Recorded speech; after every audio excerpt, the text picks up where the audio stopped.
Hello दोस्तों, नमस्कार। कैसे हैं आप? आशा करता हूँ आप सभी लोग अच्छे होंगे। और आज एक बहुत ही इंटरेस्टेड टॉपिक पे बात करेंगे। जाने अनजाने इस टॉपिक से सभी लोग परिचित हैं और मुझे लगता है कि ये टॉपिक बहुत ज़रूरी है यंग लोगों को जानने के लिए, समझने के लिए। और मैंने अपने अनुभव से जो सीखा है या जो कि थोड़ी बहुत किताबें पढ़ते हैं उससे सीखा है, या जो हम थोड़ा बहुत अपने सिस्टम से सीखते हैं, मीडिया से सीखते हैं। मीडिया में कहें तो बुक है, ऑडियो है, वीडियोज है। विशेष तौर से अपने जो गुरु हैं उनसे जो सीखा है,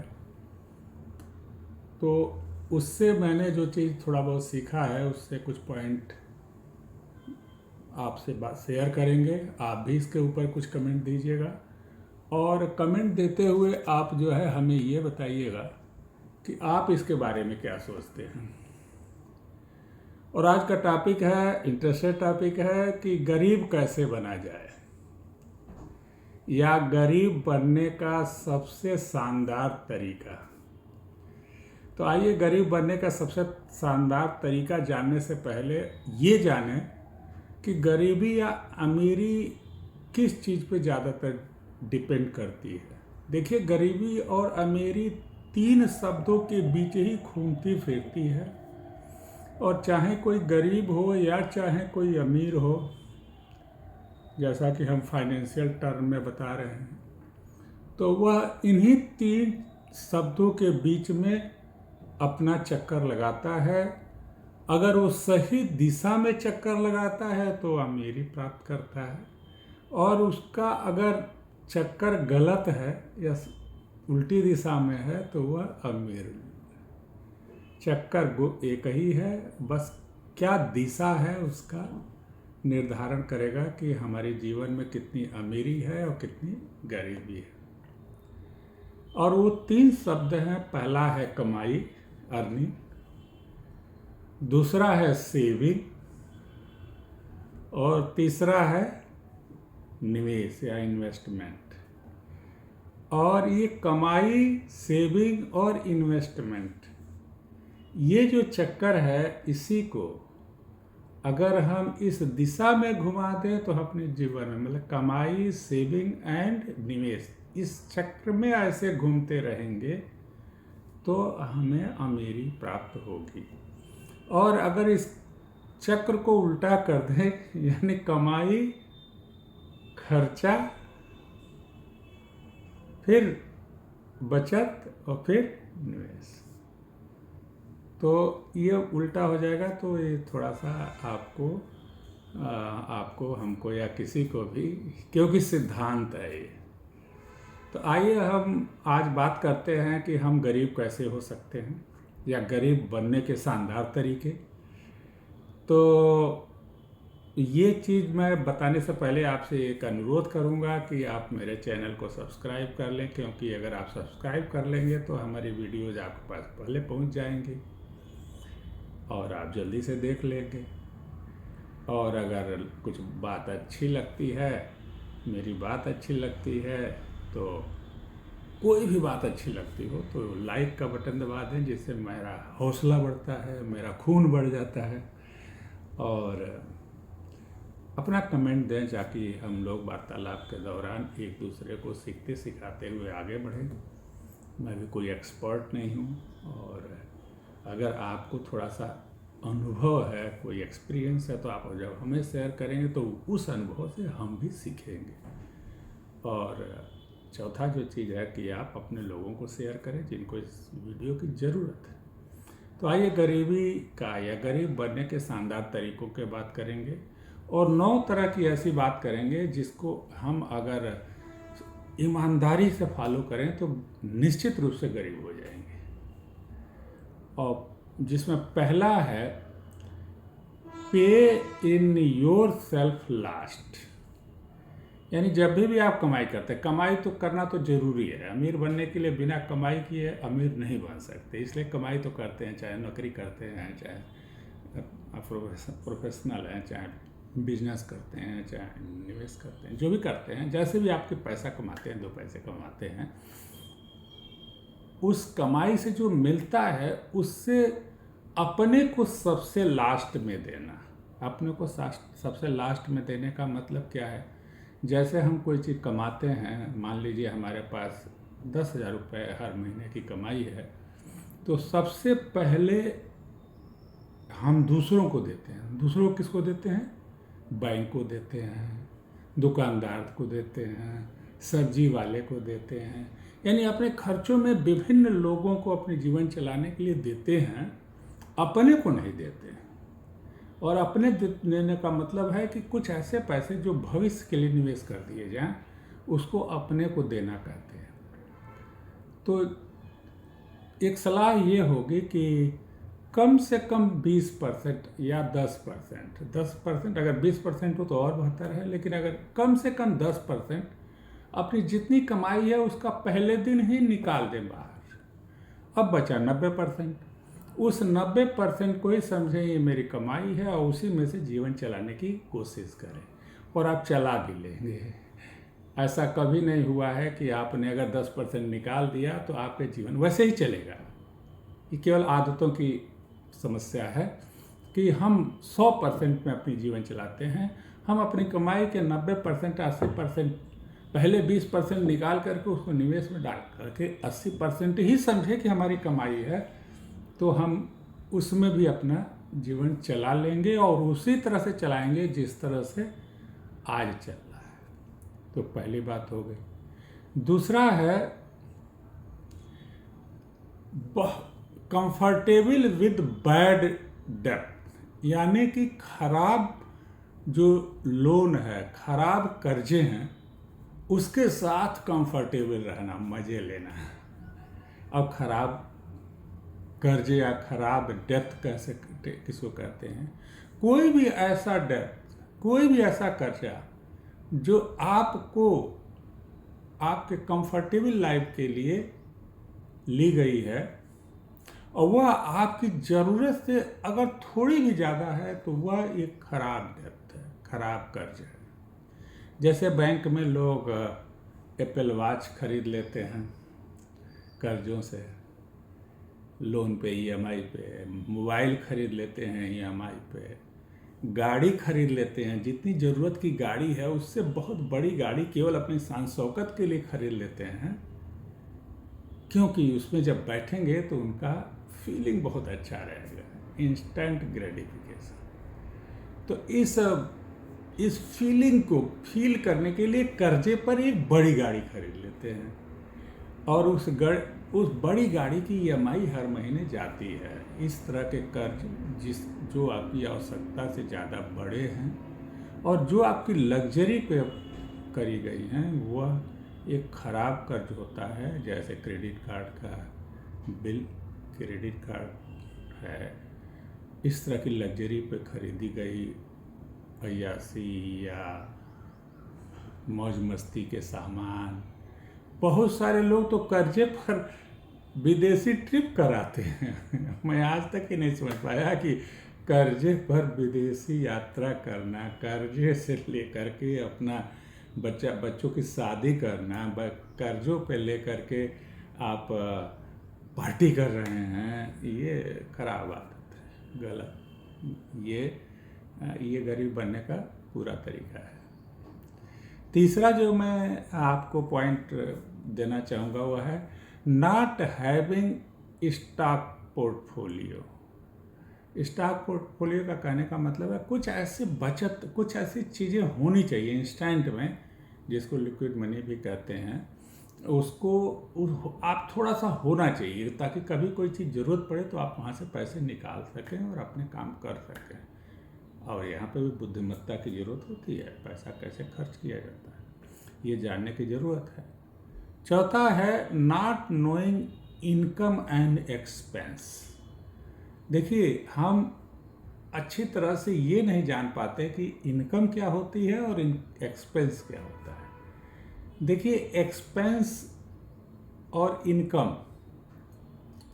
इनकम एक लिमिटेड है, जितना आप सैलरी पाते हैं उतना ही पाएंगे, लेकिन एक्सपेंस आपके ऊपर बुरी नज़र है। यह कहते हैं ना, चुड़ैल की एक बुरी नज़र है एक्सपेंस। आप जो ही अपना इनकम बढ़ाएंगे, चुड़ैल अपना एक नज़र बढ़ा देगी और एक्सपेंस बढ़ जाएगा। यानी हमेशा यह रेशियो देखा गया है कि इनकम बढ़ने के साथ जैसे जैसे इनकम बढ़ेगा आपका एक्सपेंस उसी रेशियो से बढ़ता जाएगा, और यह प्राकृतिक नियम आप पे काम करता है, इसका समझना बहुत जरूरी है। इसीलिए इनकम बढ़ने के साथ सबसे ज़्यादा ज़रूरी है कि अपने एक्सपेंस हैबिट को कंट्रोल किया जाए। तनख्वाह बढ़ेगा बड़ी गाड़ी हो जाएगी, तनख्वाह बढ़ेगा बड़े ट्रिप्स हो जाएंगे, तनख्वाह बढ़ेगा बड़ी बड़ी लग्जरी आइटम्स हो जाएंगे, तनख्वाह बढ़ेगा आपको पार्टियां भी होने लगेंगी, तमाम सारी। जो ही इनकम बढ़ेगा एक्सपेंस उसी के रेशियो से या उससे ज़्यादा तेज़ी से बढ़ जाएगा, और फिर आपके पास बचत नहीं रह पाएगी। तो इसको कहते हैं not knowing income and expense ratio. तीसरा जो पांचवा जो मैंने बात करना था हमको आपसे, वो है हैविंग एक्सपेंसिव हॉबीज। आपकी जो हॉबीज हैं वो खर्चीली है,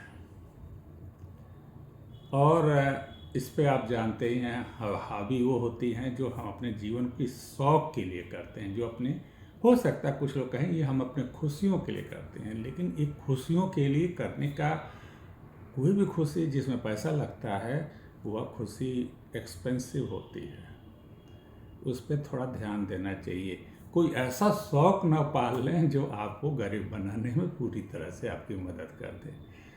तो शौक को भी नेचुरल शौक पालें जिसमें आप पैसा नहीं लगता। जैसे आप मॉर्निंग वॉक करते हैं, जैसे आप कोई भी ऐसी चीज़ जो प्राकृतिक रूप से है, जंगल में टहलते हैं, खेत में टहलते हैं, या आप सड़क पे दौड़ लगाते हैं, या कुछ भी और करते हैं, या किताब पढ़ते हैं, या घूमने भी जाते हैं तो लोकल साइट्स पे घूमते हैं जहाँ इजीली आप अप्रोच कर लेते हैं। यानी शौक पे बहुत ज़्यादा पैसा खर्चा करना या एक्सपेंसिव हॉबीज़ जो है हमें पूरी तरह से गरीब बनाने के लिए पूरी तरह से अच्छी हैं, और अगर हमको गरीब बनना है तो एक्सपेंसिव हॉबी को अपना ही लेना चाहिए। तीसरा छठा है जो है focusing purely having not investing.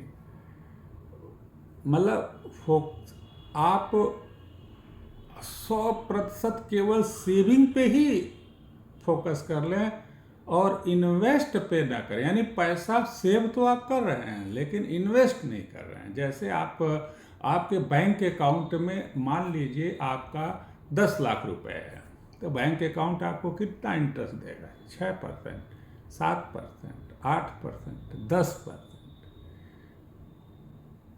10-11% maximum.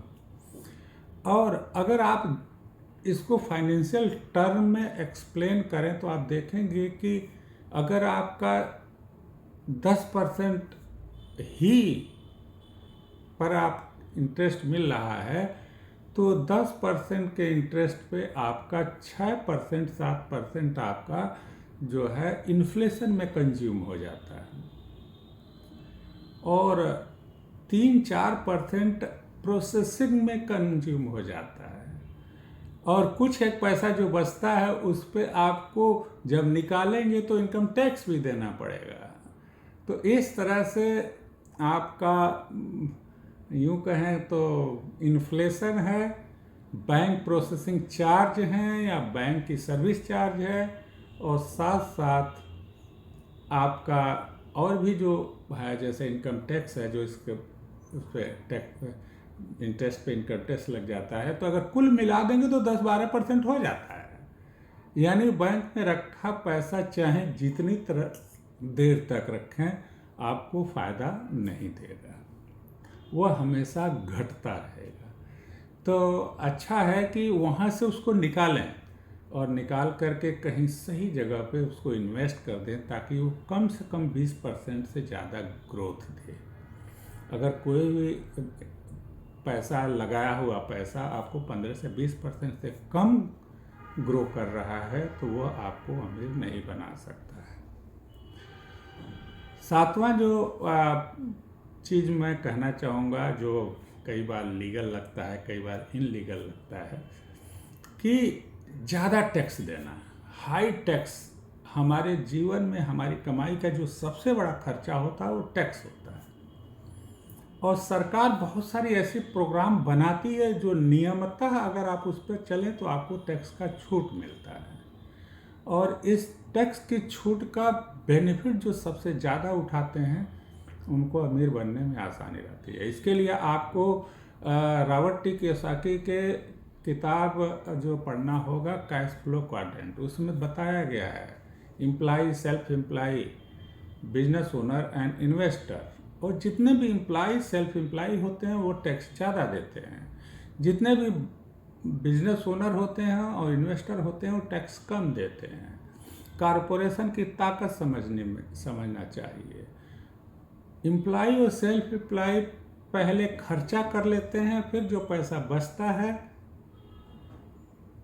पहले वो टैक्स दे देते हैं। यानी कि अगर आप 1 लाख रुपए कमा रहे हैं तो पहले उस पर आप टैक्स दे देंगे। टैक्स देने के बाद जो पैसा बचेगा वो आप खर्च करते हैं। जबकि business owner and investor, lawful तरीके से बिजनेस ओनर और इन्वेस्टर अपनी जो कमाई है उसमें से अपना खर्चा पहले कर लेते हैं और उसके बाद इनकम टैक्स देते हैं। यानी कि उनका खर्चा भी इनकम टैक्स बचाने में काम आता है। और इस तरह से बहुत सारी, ये थोड़ा सा टेक्निकल सब्जेक्ट है, इस पर आप पढ़ें, कॉरपोरेशन की ताकत समझें और लॉ के नियम समझेंगे तो आपको ये समझ आएगा कि कुछ ऐसी जगहें हैं जहाँ पे जब आप पैसा निवेश करते हैं तो आपको इनकम टैक्स में छूट मिलती है। और ये छूट का फ़ायदा लेना, और सरकार चाहती है कि आप बिजनेस करें, सरकार चाहती है कि आप खुद अपनी नौकरी ढूंढ लें, अपने लिए अपना सेल्फ एम्प्लॉयड हो और साथ साथ और लोगों को भी नौकरी दें। तो कोई भी ऐसा ऑर्गेनाइजेशन चलाएंगे जिसमें कुछ लोगों को नौकरी मिलेगी तो आप कॉरपोरेशन बना रहे हैं और सरकार आपको टैक्स में छूट देगी। तो इस तरह से हम बात कर रहे थे कि टैक्स की जंजाल से कैसे बचें। जो 8वीं चीज़ होती है वो होता है, बहुत देर तक हम यही सोचते रहते हैं कि निवेश करें कि न करें, आज करेंगे कल करेंगे, या ये टाल मटोल की जो इन्वेस्टमेंट के बारे में जानना और अपना पैसा इन्वेस्ट करना, इस प्रक्रिया में सोच विचार ही करते रहते हैं लेकिन इन्वेस्ट नहीं करते हैं। तो आइए जल्दी से हम अपनी इस आदत को शुरू करें कि इन्वेस्ट करना शुरू करें, थोड़ा ही बहुत जो भी है वो भी वही इन्वेस्ट करें। और अपने फाइनेंस की केयर न करना, अपने जितना भी आपने कमाया है, जितना भी आपने बचाया है, जितना भी आप इन्वेस्ट किए हैं उस पर बारीकी से नज़र रखें। और उस पर बारीकी से नज़र रखेंगे तो वो आपके ऊपर बारीकी से नज़र रखेगी और अच्छे से जीवन चलाएगा। और इस सब चीज़ों के बाद मैं आपसे एक बात बताऊंगा कि कहते हैं लोग हमारी कमाई तो इतनी ही नहीं है कि मैं बचा पाऊँ। यह सबसे खराब आदत है। आपकी कमाई इतनी है कि आप बचा पाएँ। पहले आप 20%, जो पहला लॉ था, पे इन योर सेल्फ लास्ट, यानी कि अपने को सबसे लास्ट में देते हैं, ये इसी बातचीत का तरीका है, इसी तरह की सोच का कि पहले वो सोचते हैं कि अगर हमारे पास 10,000 इनकम है तो 10,000 में हम कैसे बचाएं, इतने में तो हमारा परिवार चलता ही है, खर्चे भी निकल जाता है। अरे पहले उसमें से निकाल दीजिए और फिर जो बचे उसमें चलाइए, उसमें भी चल जाएगा। तो इस तरह से मैं गरीब होने के 4 तरीके बताना चाहता था आपको, और अगर आप इससे उल्टा करेंगे तो अमीरी भी आएगी। मैं फिर इसको रिवाइज कर दूं कि सबसे लास्ट में अपने को देना, यानी अपने निवेश को देना, पहली गरीबी होने का तरीका है। अपने खराब कर्जों को ले लेना, ये भी एक गरीबी का कारण है। अपने पास कोई लिक्विड मनी या स्टॉक पोर्टफोलियो का न होना, ये भी एक गरीबी का है। अपनी इनकम और एक्सपेंस को ठीक से न समझना, ये भी एक गरीबी का कारण है। एक्सपेंसिव हैवी हॉबी, यानी एक्सपेंसिव हॉबीज को पाल लेना ये भी एक गरीबी का कारण है। केवल सेविंग करना और सेविंग में ही रखते रहना और इन्वेस्टमेंट ना करना ये भी एक गरीबी का है। तब लगता है कि मेरे पास बहुत पैसा है, लेकिन आपका पैसा है नहीं, पैसा वो सरकार के पास है, क्योंकि पैसा बैंक में है। अच्छा, और टैक्स के जंजाल को न समझना और टैक्स से अपने का बचाव न करना ये भी एक गरीबी का कारण है। बहुत देर तक सोच विचार करते ही रहना कि इन्वेस्टमेंट करें न करें, करें न करें, या हमारे पास तो इतना है ही नहीं है, ये भी एक गरीबी का कारण है। जल्दी से जल्दी इन्वेस्टमेंट करना शुरू करिए और अपने टोटल फाइनेंशियल स्ट्रक्चर को, जो भी आपका फाइनेंस है, उस पर इन तीनों शब्द को दिमाग में रखते हुए कि इनकम, बचत और निवेश, इन तीनों का ये जो चक्र है, इसके ऊपर ध्यान न देना एक गरीबी का मूल कारण हो सकता है। तो आइए इन सब चीज़ों को थोड़ा सा समझें। ये सब्जेक्ट थोड़ा बड़ा था, समय थोड़ा लग गया, कोई बात नहीं, लेकिन इन 5-9 जो लाइन्स हैं, इस पर आप अगर सोच विचार करेंगे तो कुछ ना कुछ बात समझ में आएगी। और समझ में आए तो हमें भी कुछ कमेंट करिए, मैं इसमें कुछ और क्या हो सकता है उसको भी करिए। अगर अकाउंटेंट से आपका बैकग्राउंड है, अकाउंटेंट बैकग्राउंड के हैं, तो आप ज़्यादा सुझाव दे सकते हैं। मैं आपके सुझाव को इनकॉर्पोरेट करूँगा अपनी बातों में। तो इसी के साथ ये कहते हुए कि मेरे चैनल को सब्सक्राइब करें, लाइक करें, शेयर करें, कमेंट करें के साथ आपसे विदा लेना चाहता हूँ। आपके जीवन में ढेर सारी खुशियाँ आएँ, ढेर सारी समृद्धि आए और आप गरीबी के कुचक्र से बाहर निकल पाएँ, उसमें हमारी ये बात कुछ मदद कर पाए, इसके लिए मैं ईश्वर से प्रार्थना करता हूँ। नमस्कार।